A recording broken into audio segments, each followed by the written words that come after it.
In the UK, there are increasing calls to limit spending on online gambling. A number of MPs called on providers on Tuesday to introduce a wagering limit of £50 per day on a voluntary basis. The initiative is supported bipartisan by politicians from the opposition Labour Party, the Scottish National Party and the ruling Tories. MPs like Labour politician Carolyn Harris are calling on online providers to use the limit as a sign of goodwill to protect players in the critical phase of the corona lockdown. In their appeal, the politicians state that this voluntary step is clear evidence that the industry is ready to act responsibly at this terrible time and to do everything possible to protect society and people's finances. In addition, parliamentarians are calling for players to be prevented from opening multiple accounts with different providers. In this way, at-risk players could try to circumvent the limit. That's what they fear.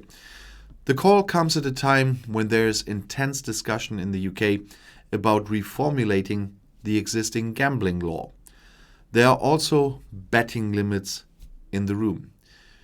Germany is already one step further in terms of introducing betting limits. In order to better protect players, the stake is to be limited to a maximum of €1,000 per month per player with the entry into force of the new state treaty on gambling from July 1st.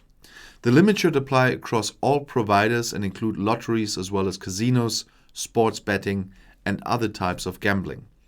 Numerous companies have already complied with this requirement and have implemented the limits in their offers. However, the introduction of betting limits is controversial and is not universally accepted by the British population either. A particular point of criticism is the amount of the limit. Opponents argue that what a player can afford varies greatly from person to person. The planned individual credit checks could also lead to an increasing number of players migrating to illegal online gambling. The call for the introduction of a daily £50 limit in Great Britain is not new either. Under the impression of the emerging corona pandemic, politicians and player protection officials advised such a step a year ago. At that time, without success. The coming weeks will show whether the initiative will develop more impact this spring. And if you want to stay informed, please subscribe to my channel. Auf Wiedersehen.